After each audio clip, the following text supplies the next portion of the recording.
Amis du puzzle de la vérité, bonjour et bienvenue à bord dans cette nouvelle émission. Et oui, aujourd'hui, on a encore un rendez-vous avec une maman qui va vous raconter ses misères. Alors, est-ce qu'Olivia, elle est là? Bonjour Christophe, bonjour à toutes et Bonjour tous. Olivia. Bon, Olivia, j'ai annoncé que vous étiez une maman qui allait raconter encore ses misères. Donc, ce Oui, qu'on va faire, eh ben, je vais vous demander de simplement dire dans quelle région vous êtes. Je vous demanderai de donner les prénoms de vos enfants, d'accord, d'accord, et puis de raconter votre histoire. Moi, je vous couperai d'accord, très bien, la parole très rarement, d'accord? d'accord.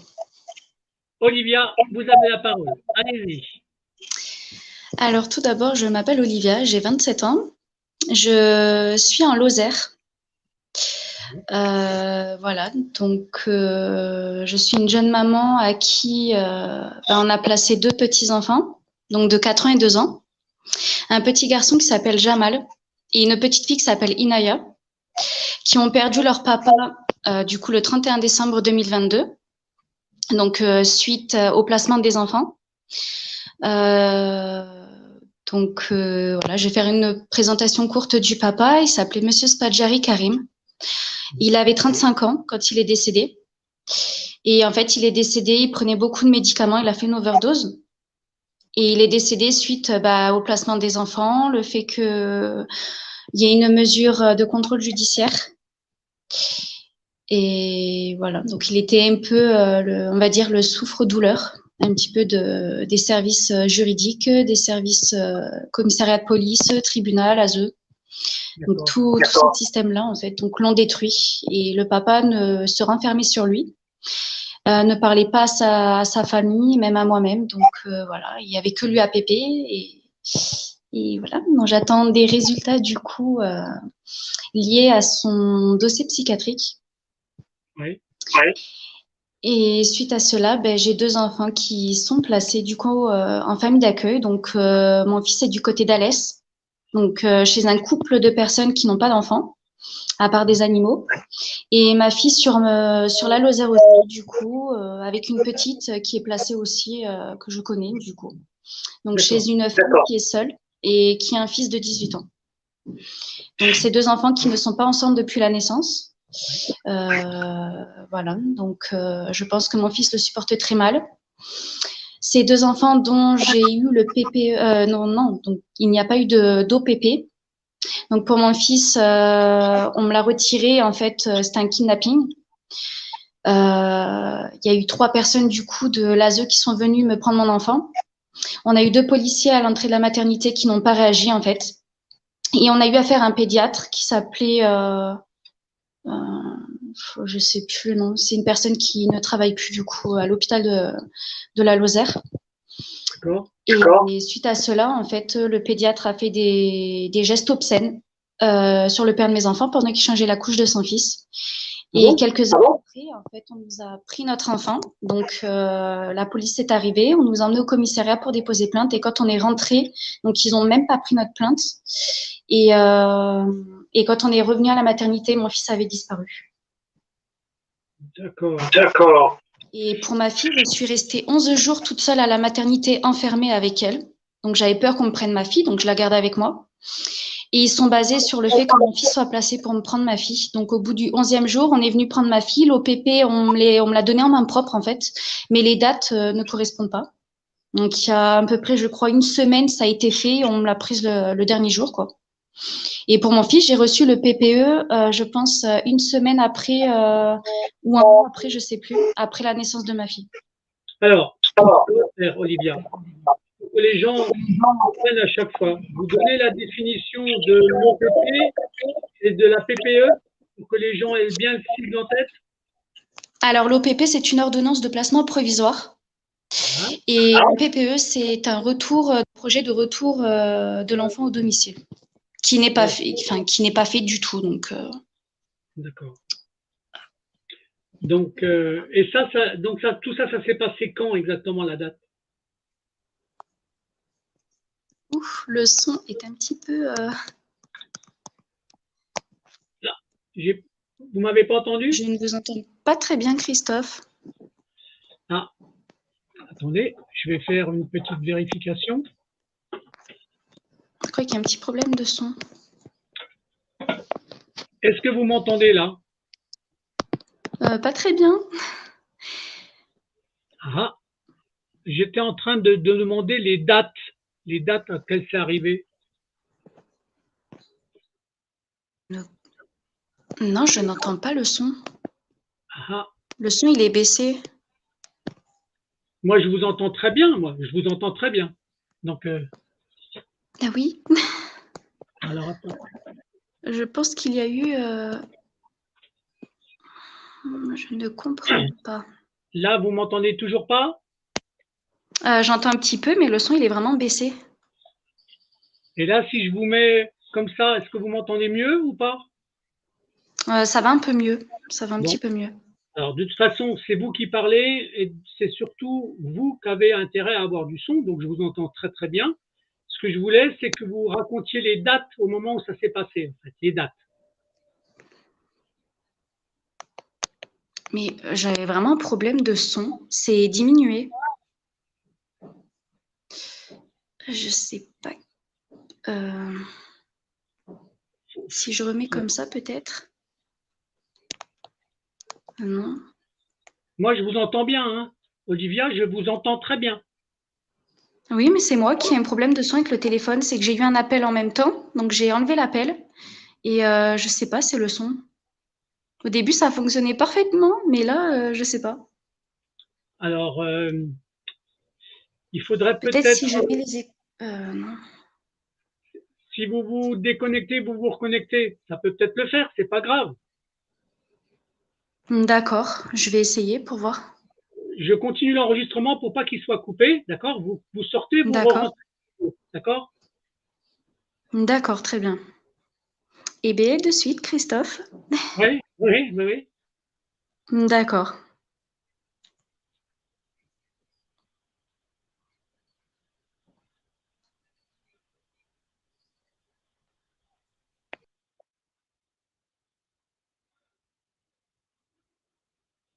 Donc on va voir si elle revient rapidement, si le son y revient.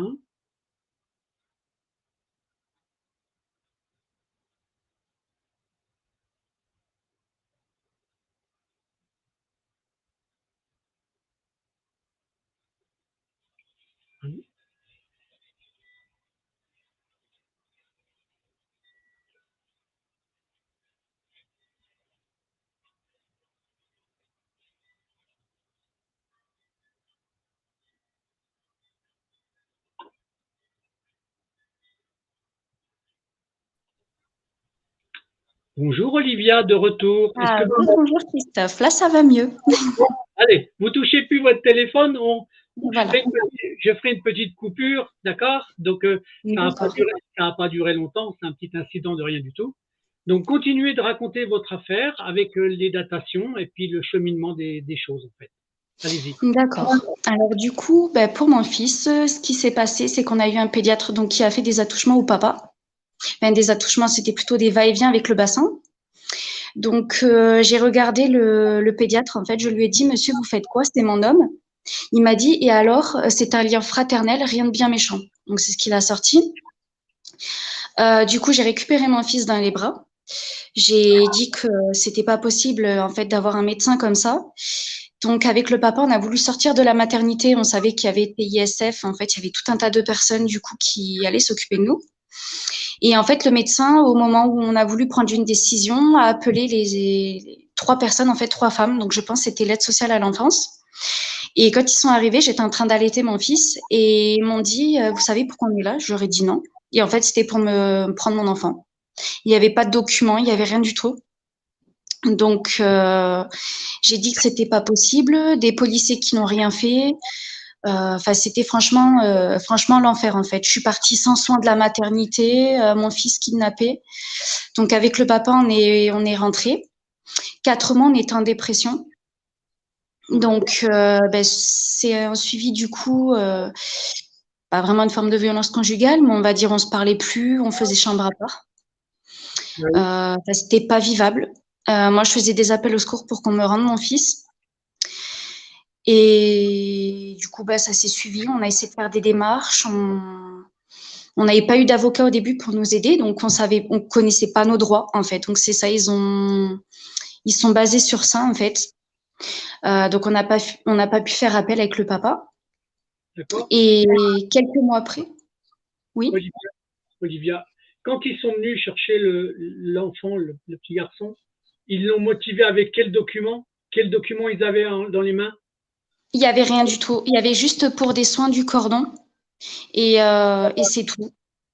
Il y a juste la feuille de soins et la feuille comme quoi j'étais à la maternité. D'accord. Donc là, ça, c'est des gens de l'ASE qui sont venus. Oui, il y avait une psychologue que je connaissais et deux autres personnes que je ne connaissais pas du tout. D'accord. Et donc, ils ont le droit de faire ce qu'ils veulent. Ce sont des voyous. Ce sont des voyous. C'est ça. C'est moi qui le dis. D'accord? Ils font des rapports mensongers. Ils font de l'enlèvement d'enfants parce que pour eux, ça leur rapporte de l'argent. Un enfant, c'est pas quelque chose pour eux qui a un lien avec une maman. Pas du tout. Ce sont des pervers qui enlèvent des enfants parce que ça leur rapporte du fric. C'est uniquement ça. Donc on est là pour les accuser, surtout moi. Je fais plein d'émissions, je fais parler plein de mamans, ça a un but, d'accord? C'est de montrer que les services de l'ASE, 9 fois sur 10, ce sont des corrompus qui mentent, qui font des rapports mensongers.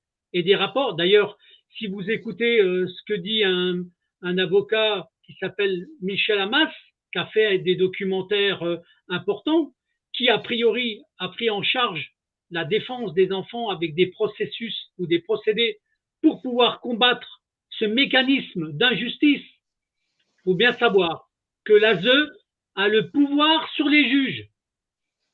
Partout en France, ils ont le pouvoir sur les juges. C'est pour moi infernal. D'accord? Donc moi, je suis là pour accuser ce dysfonctionnement de la justice. Ce dysfonctionnement ou cet abus de pouvoir. Ils ont un abus de pouvoir. D'accord? Il va être temps que l'ensemble des mamans et des papas se révoltent. Et les émissions qu'on fait, les enregistrements, le témoignage que vous faites, ça a aussi son importance à ce niveau-là. Voilà. On aura des collectifs qui vont travailler, mais en attendant, vous continuez de raconter un petit peu ce que vous vivez, comment vous le vivez, ce que vous avez engagé comme procédure. Vous en êtes où alors du coup là aujourd'hui, hein? Bah, là, aujourd'hui, j'ai des heures augmentées avec mes enfants, mais j'ai toujours pas de visite à domicile. Ça fait 5 ans, en fait, que mes enfants sont placés. Étant donné que le papa est décédé, ils m'ont mis plus de droits qu'au départ, parce que pour eux, c'était tant que vous serez avec le papa, vous ne récupérez pas vos enfants. Et maintenant qu'il est décédé, c'est vous les récupérez pas de suite. Ils me font tout un tas de choses en fait, pour pas que je les récupère. Enfin, du coup, là ils m'ont mis des heures augmentées, mais j'ai pas de visite à domicile, donc là, j'ai toujours pas d'entretien avec la juge pour enfants. Le placement, il est jusqu'en juillet 2024. Oui. Donc, c'est tout le temps des 2 ans. Voilà, des placements de 2 ans. Ça, c'est mécanique. Hein. Voilà, c'est ça. C'est parce que derrière, il y a beaucoup d'argent qui circule. Mais le premier enfant, la première, c'est la fille hein, qui est la plus grande. Non, c'est ça. Non, c'est le garçon. C'est le garçon. Quand ils, Oui. quand ils voulaient enlever, ils avaient motivé ça pour quelle raison? Ils avaient dit une raison ou pas? Ils ont juste dit l'enfant avait des troubles alimentaires, des troubles du sommeil, enfin des choses bébés, et qui disent que ça pourrait nuire à son développement physique. C'est ça. Voilà. Mais par contre, enlever un enfant d'une maman, ça va pas nuire à ça. Hein. Franchement, mais c'est des vrais cons. Ce sont des vrais cons. Ils racontent des conneries. C'est insupportable. Ils vous À peine annoncent. quelques heures de vie. Mais, franchement, mais est-ce qu'ils se rendent compte que le lien familial d'une maman avec son enfant, c'est ce qui est le plus important pour un enfant? Est-ce qu'ils se Oui. rendent compte de ça? On a affaire à des gens qui ont tous les pouvoirs. Ils ont les pouvoirs sur les juges, ils ont les pouvoirs sur les psychologues, ils ont les pouvoirs, alors qu'ils n'ont aucune compétence. Aucune compétence. D'accord? Ce sont des gens qui sont formés en quelques mois et ces gens-là, ils se croient tout permis. J'espère qu'un jour, tous ces gens-là qui auront poussé à l'enlèvement des enfants. J'espère qu'un jour que la justice, la vraie justice, va les sanctionner pour un abus de pouvoir. Voilà, c'est tout ce que j'espère. Voilà. En attendant, vous êtes en train de vous battre. Donc, vous voyez vos enfants combien de fois dans l'année, combien d'heures dans l'année? Alors là, j'ai demandé du coup à voir les mercredis et samedis. Ils m'ont dit, vu que vous êtes une bonne maman et que vous êtes respectueuse, on vous met le samedi. Alors que ça fait 5 ans que je réclame d'avoir 1 heure. Là, j'ai enfin 1 heure. Au départ, c'était des 30 à 45 minutes. Donc, les 4 premières années, j'avais que 45 minutes, chose qui est inadmissible en fait. Et ils m'éloignent mon enfant. Ils le mettent dans plusieurs familles d'accueil différentes. Et là, mon fils réclame sa première famille d'accueil depuis la naissance. Et là, ils m'ont mis mon fils sous MDPH. Donc, ils disent qu'il a des troubles de l'attachement à 4 ans. Alors, Ils mettent ma fille au CAMS, elle a 2 ans. Ils alors, sont en train de faire n'importe quoi avec mes enfants. non, alors, ils font pas n'importe quoi. Ils font quelque chose qui leur permet d'optimiser la somme d'argent qu'ils reçoivent par mois. Il faut savoir que quand ils vous médicalisent vos enfants, ça les rend malades. Ce sont eux qui sont responsables. D'accord. Leur responsabilité de la maladie des enfants, c'est eux qui en sont responsables, à 100%. D'accord. Mais par contre, en faisant ça, en les rendant malades, la seule chose qu'ils cherchent à avoir, c'est d'avoir des aides mensuelles supérieures. Pourquoi? Parce que, regardez, au niveau du département, demandez au département par lettre combien coûte votre enfant au département par an. Et vous allez voir que plus ils mettent de cas médicaux, d'accord, plus le département est obligé de donner plus d'argent. C'est Oui. mécanique, d'accord. Pour moi, j'appelle ça de l'escroquerie de fonds publics. Je les accuse d'escroquerie à fonds publics. D'accord. Voilà. Un jour, j'espère qu'ils vont m'attaquer pour diffamation. J'espère. D'accord. On verra bien. On verra bien où ça va. Mais comme j'ai de plus en plus de témoignages, de plus en plus de preuves, de plus en plus de pièces ou d'avocats qui sont derrière moi pour montrer, moi je suis quelqu'un qui est comme un journaliste, je fais des accusations, d'accord. Je fais parler des mamans, mais quand on fait parler tellement de mamans et qu'à chaque fois on voit la même mécanique, il y a un moment donné, ça suffit, quoi. Franchement, ça suffit. Donc là, dans les phases de procédure qui sont en cours, vous avez quoi qu'il y a actuellement encore, Olivia? On me demande la carte d'identité de mon fils, que si la femme d'accueil lui arrive un problème, ben, du coup, il faut la carte d'identité de mon enfant. Chose que je refuse parce que j'ai peur qu'on mette mon enfant ailleurs. C'est Il y a plein de choses comme ça. Pour ma fille, ben, on me demande, bon, là, il y aura l'inscription à l'école. Voilà, il y a beaucoup de choses. Plus ça avance et plus j'ai l'impression qu'ils les maintiennent dans le lien famille d'accueil. Ah ben oui. J'ai demandé de faire un transfert. Donc, j'ai eu mon rendez-vous. Mais lors du rendez-vous, en fait, il y a eu, je crois que c'était un mardi, il me semble. Ils m'ont fait attendre pendant 1 heure et demie dans la salle d'attente. Donc, l'éducatrice de jeunes enfants qui suit mes enfants et mon assistante sociale m'ont fait attendre pendant 1 heure et demie. Et après, m'ont dit, l'éducatrice n'est pas là, donc on vous fait rentrer chez vous. Donc, en fait, je n'ai pas eu mon rendez-vous. Pendant 1 heure et demie, j'ai attendu. Voilà. C'est du n'importe quoi. J'étais en pleine asthénie ce mois-ci. Là, ça va un peu mieux. On me fait courir partout pour des documents. Et voilà, par rapport à mes petits, pour l'instant, ça se passe comme ça. Est-ce que je peux avoir les noms et prénoms des gens qui vous font du mal comme ça? Vous avez le droit de le dire, hein, c'est moi qui vous le demande. Est-ce que vous avez envie de le dire, le nom et le prénom des gens, là, comme ça, là, qui vous font des choses invraisemblables? Parce que vous avez le droit de le dire, hein, comment ils s'appellent ceux qui vous interdisent, qui vous disent de venir et puis après qui disent que vous pouvez repartir chez vous. Euh... Si vous voulez pas, J'hésite à vouloir dire les prénoms quand même. si vous voulez pas, vous le dites pas. Je ne veux pas vous forcer. C'est au cas où vous auriez eu envie, d'accord? Donc vous n'êtes pas là pour. D'accord. Je comprends que vous ayez une retenue, d'accord? Donc je ne repose pas la question. Donc, maintenant, dans les phases complémentaires qui arrivent par rapport parce que vous m'avez dit que le garçon comme la fille ne sont pas du tout dans la même famille, Non, ça d'accord? pas du tout. Oui. Et eux, ils se voient de temps en temps, le garçon et la fille, ou pas du jamais?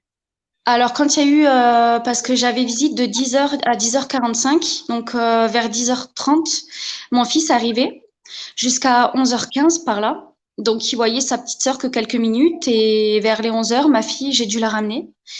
Il y a une fois, je sais que quand je voyais ma petite, l'éducatrice, elle me disait partez vite, Madame Tac, parce que sinon la petite va se mettre à pleurer. Donc en fait, après la visite, j'ai plus le droit de parler avec la famille d'accueil sur les soins, les matériels à porter.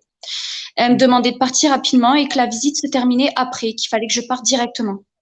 Je n'avais plus le droit d'accoster la famille d'accueil en dehors de la visite. D'accord. Vous vous rendez Donc compte? c'est du n'importe quoi. Non, mais Et quand je parle à mes enfants, je veux bien qu'il y a des questions que je demande, ça, il n'y a pas de souci, fait que je pose. Mais des fois, quand je veux parler avec la famille d'accueil, qu'elle m'a demandé si ça se passait bien, et ben l'éducatrice, elle me coupe derrière et elle dit exactement la même chose que moi. En fait, elle me reprend comme ça. Enfin, moi, c'est pénible, en fait. Je peux pas m'exprimer librement.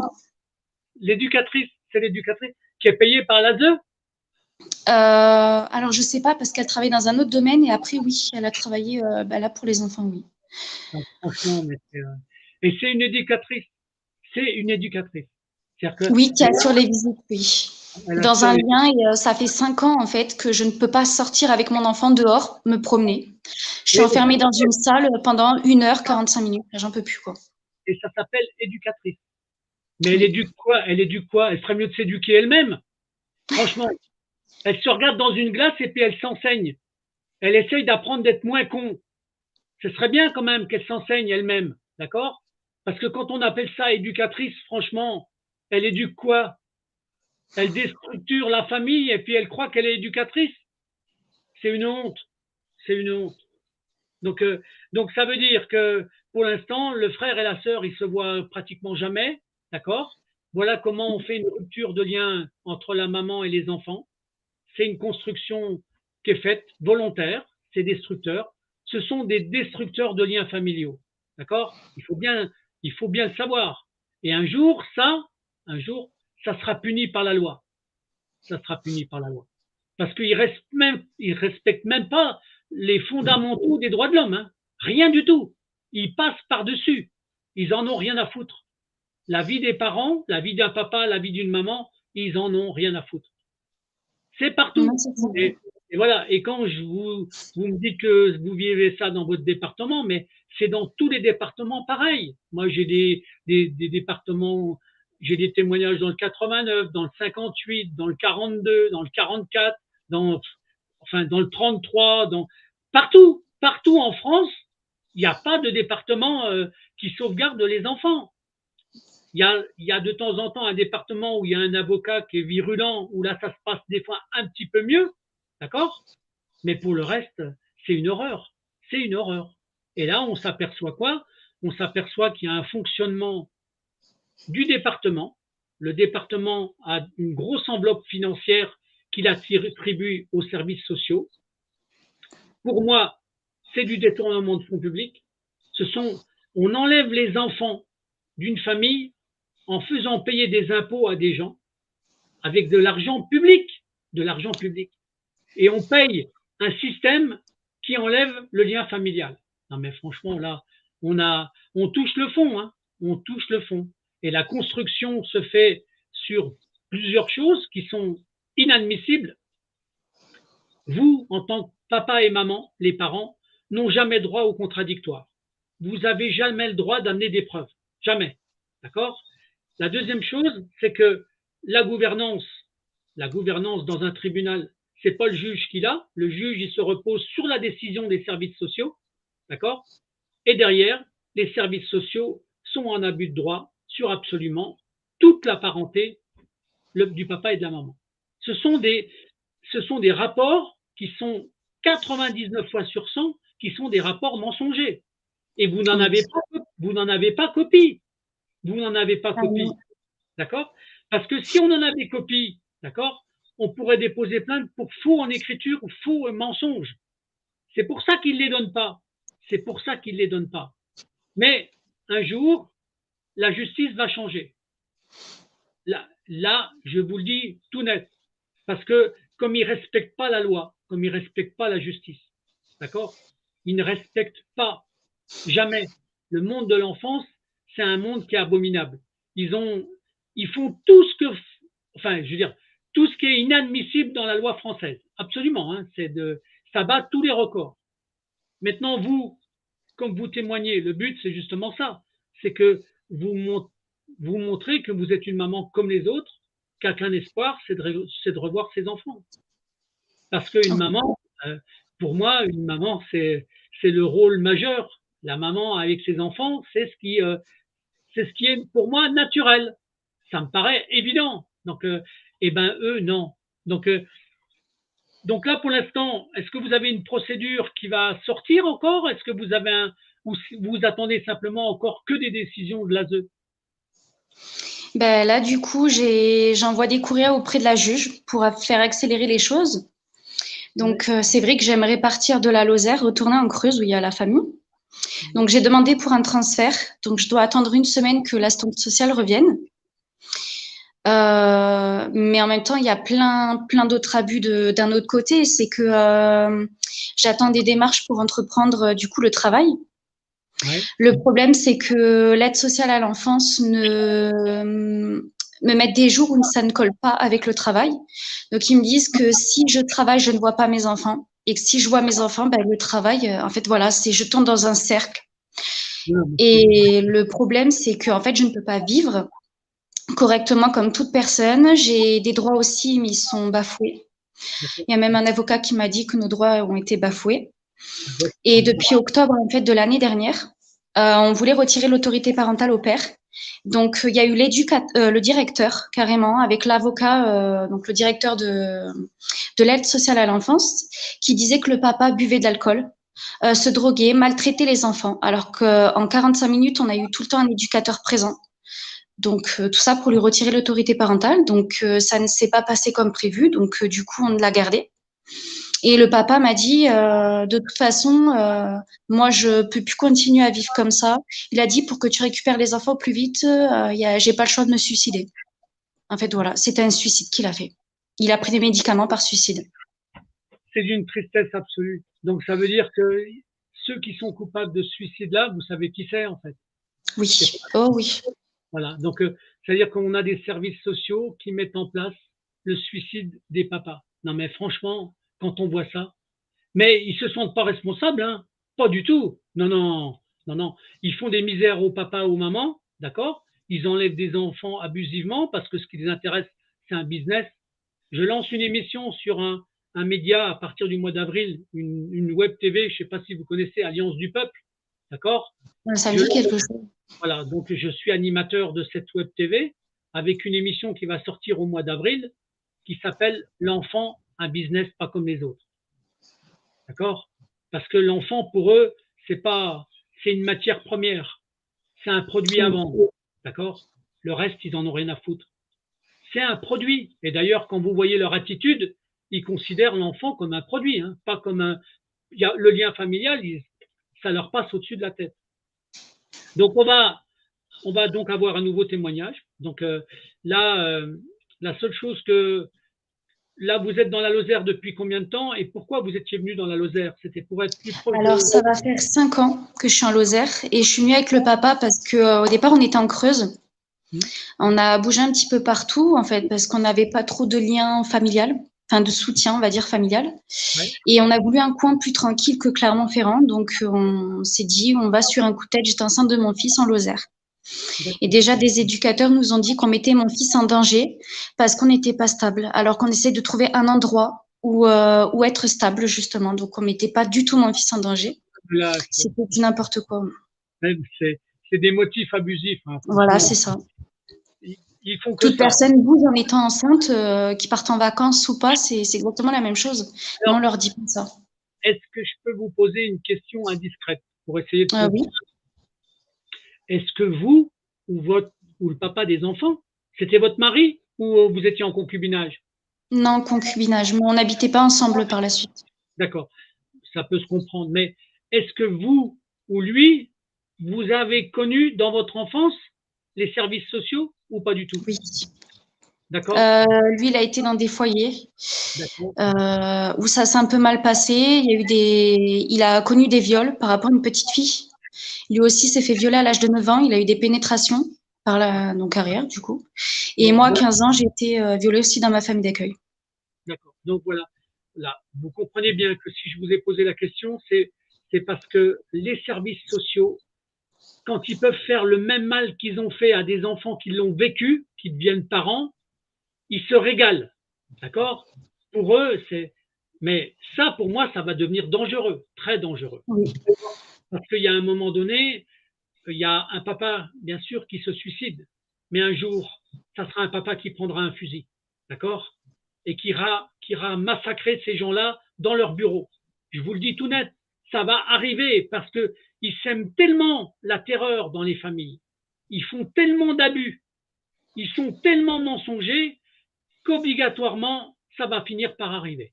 Ça me paraît une évidence, mais absolue. Parce que qu'on se suicide, c'est une chose, d'accord? Mais des fois, la colère, elle peut remplacer le suicide. Même s'il doit se suicider après, il fera des dégâts avant. Et je vous garantis que je sens la chose arriver, mais ça me fait peur même. Hein. Je vous le dis tout de suite, ça me fait peur.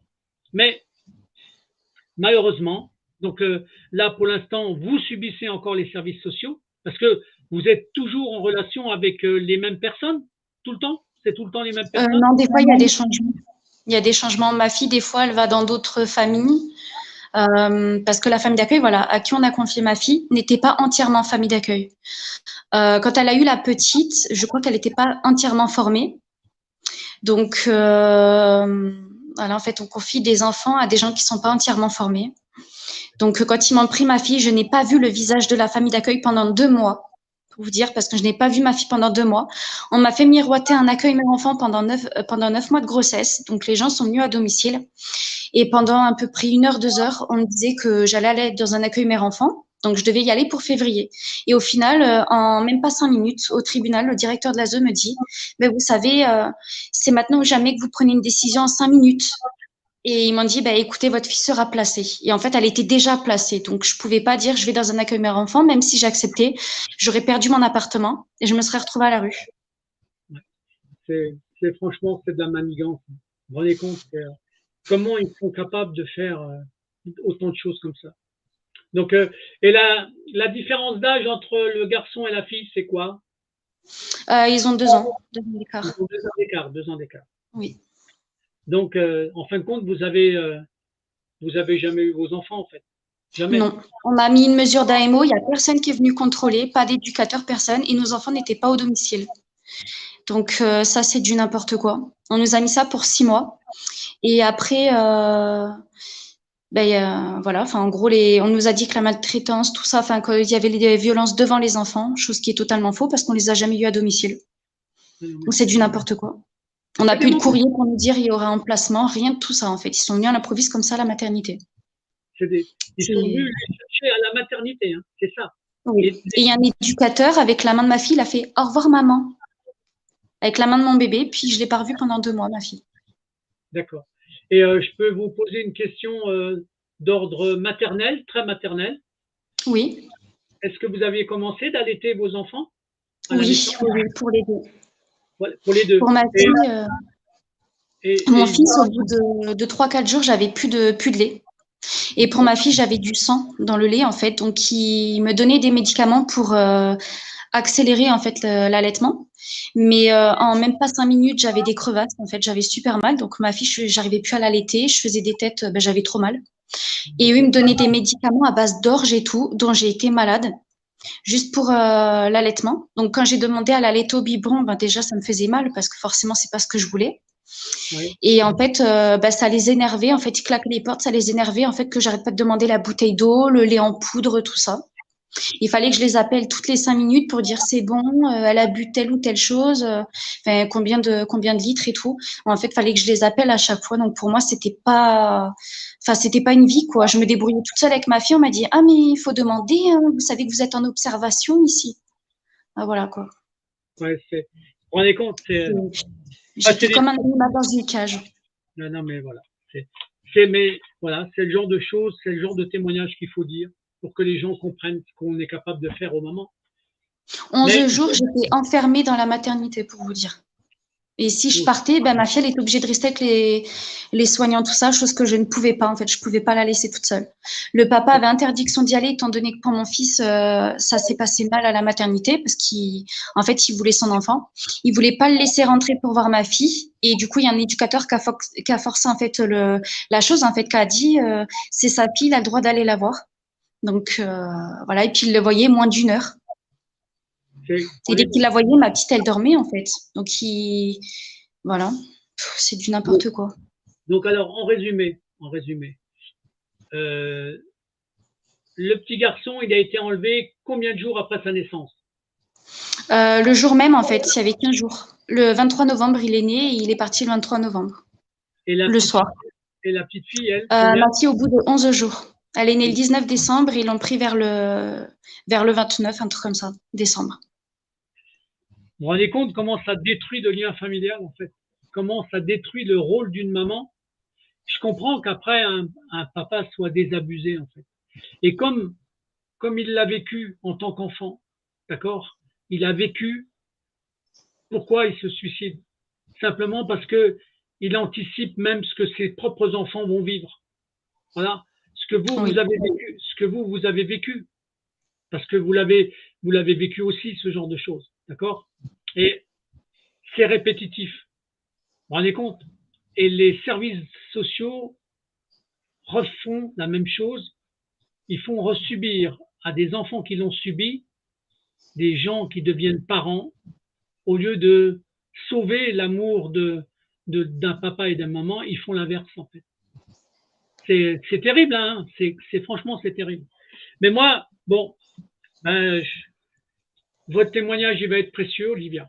Il va être très très précieux. La parole des mamans pour moi c'est ce qui est le plus important. Qu'est-ce que vous auriez à dire encore là? Parce que que par rapport au papa, en fait, depuis qu'il est mort, j'ai l'impression qu'il me donne plus de droits qu'il le faisait au départ. Donc, en fait, ils étaient dans l'erreur quand j'étais avec le papa.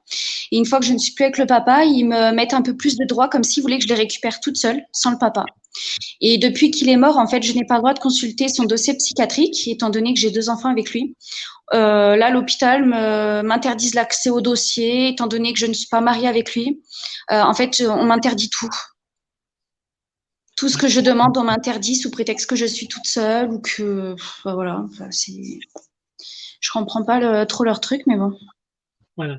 Bon, en tout cas, ils vont essayer un petit peu peut-être, hein, d'avoir une attitude réparatrice, je sais pas, peut-être, hein, en vous réallouant la garde de vos enfants, j'espère, d'accord. Mais en tout cas, ce sont les premiers coupables de la mort du papa, en fait. Ça, c'est pour moi la certitude. Ah oui, moi, je ne vois que.